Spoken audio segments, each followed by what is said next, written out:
Dzień dobry. Kolejny już, tym razem listopadowy, piękny dzień na działce. Wykorzystam go do przesadzenia mojego miskanta, którego tutaj widzicie. Jest to miskant odmiany Variegata. Ja go posadziłem na początku sezonu w takim troszkę zacienionym miejscu. Ma tutaj nieodpowiednie warunki, ale mam już dla niego odpowiednią inną miejscówkę, dlatego dzisiaj sobie go przesadzę. Jak wiadomo, na takie nowe roślinki, które mamy w ogrodzie, zazwyczaj chucha się i dmucha, żeby nie zmarniały. Dlatego ten film będzie takim poradnikiem, w jaki sposób można zabezpieczyć trawy ozdobne przed przymrozkami, czyli po prostu na zimę.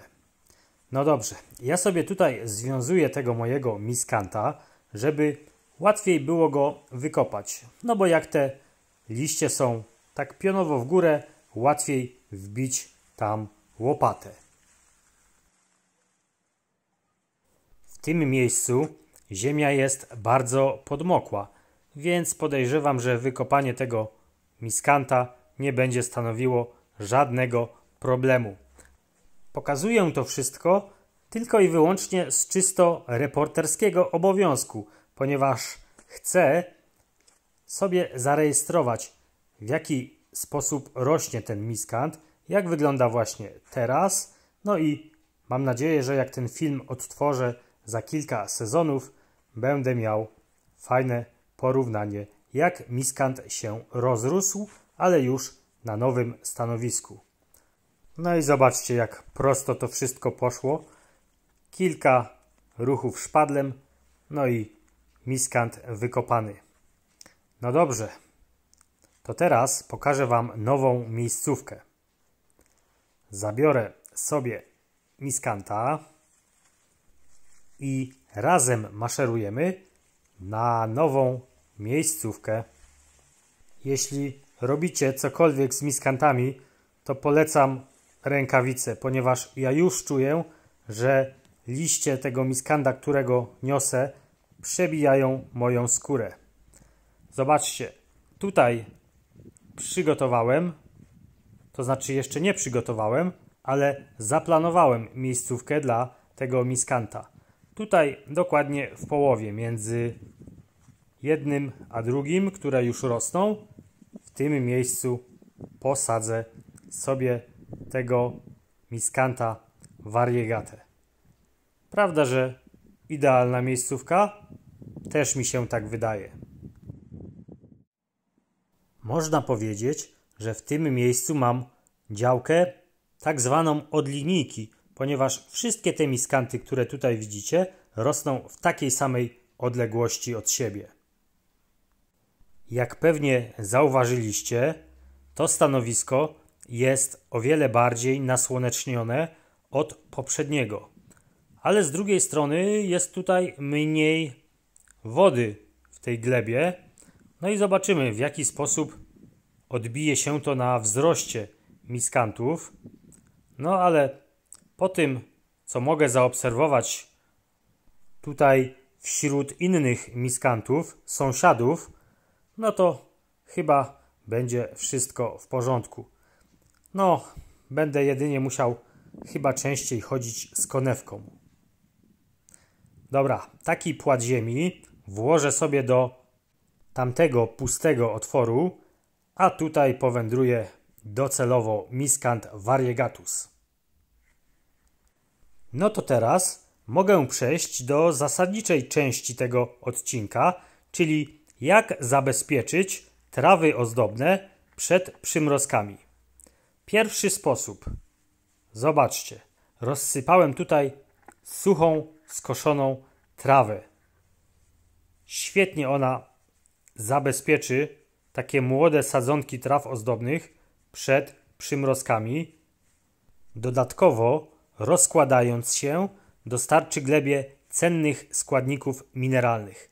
Tylko pamiętajcie o tym, aby ta trawa była naprawdę sucha, taka wysuszona, najlepiej gdzieś w szklarni, ponieważ jeśli ona będzie mokra, może to stanowić zagrożenie dla naszej trawy ozdobnej, ponieważ występuje ryzyko gnicia.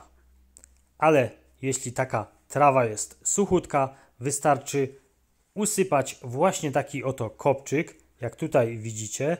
No i na pewno tutaj nic się złego nie wydarzy, a trawa na pewno zimą nam nie zmarznie. Wystarczy taki oto kopczyk z suchej, skoszonej trawy. Ale to nie jedyny patent. Zobaczcie kolejne.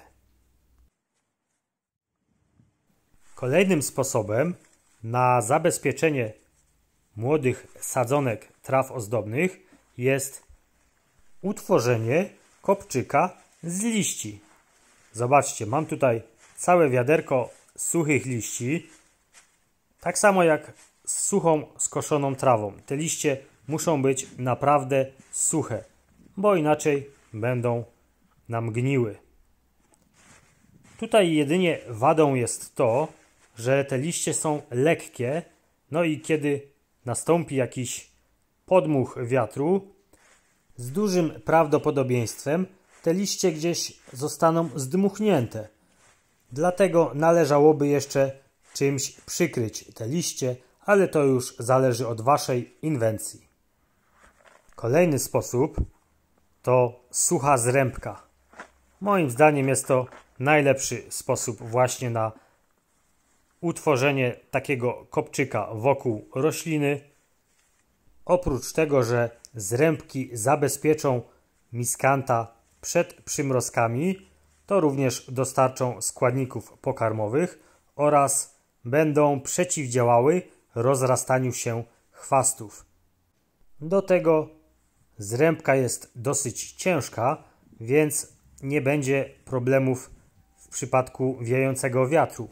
Chociaż wadą jest to, że czasami kosy lubią rozgrzebywać właśnie takie zrębki na boki, no i wtedy te zrębki również są porozrzucane gdzieś tam w dalszej odległości od rośliny. Ale mam nadzieję, że w tym roku kosy dadzą sobie z tym spokój.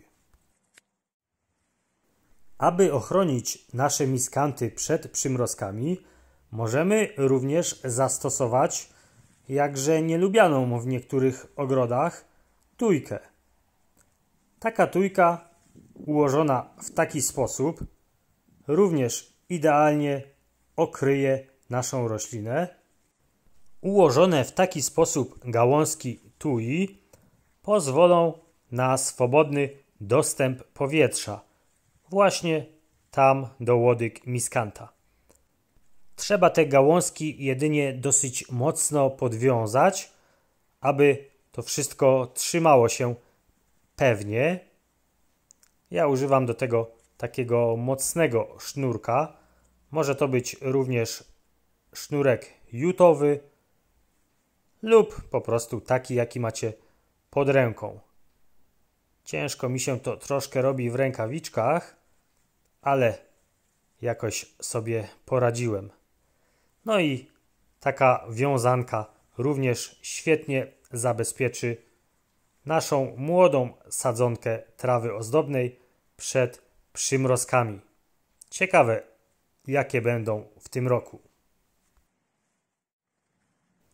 Do zabezpieczenia miskantów możemy użyć również takiej maty basenowej. Musimy sobie jedynie tutaj wbić jakiś patyczek, wokół którego rozmieścimy właśnie tą matę.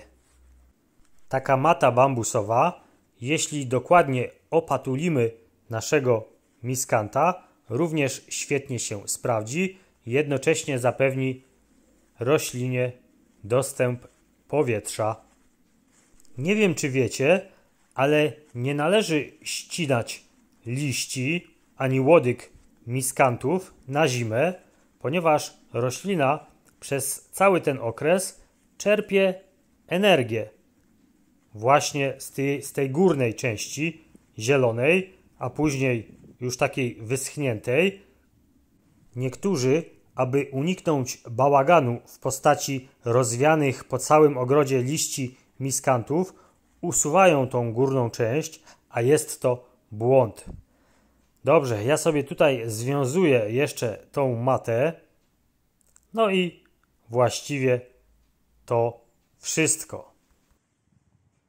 Tak wygląda w pełni zabezpieczony na zimę Miscanthus variegatus. Nie trzeba aż tak przesadzać, ale jeśli martwicie się o swoje rośliny, no to możecie zastosować którąś z tych metod. Jeszcze raz rzut okiem na wszystkie zabezpieczenia. Tutaj trawa, sucha trawa, podkreślam, nie może być ona wilgotna, ponieważ może tworzyć się w takim przypadku jakiś grzyb. Tutaj kolejna trawa, gdzie wysypałem liście. Na te liście dałem takie tujki, no a całą roślinę opatuliłem matą bambusową. No i tutaj jeszcze sposób ze zrębkami. Sami możecie wybrać, który sposób zabezpieczenia miskantów na zimę jest dla Was najbardziej odpowiedni. To wszystko na dzisiaj. Trzymajcie się i do zobaczenia w kolejnym odcinku. Cześć!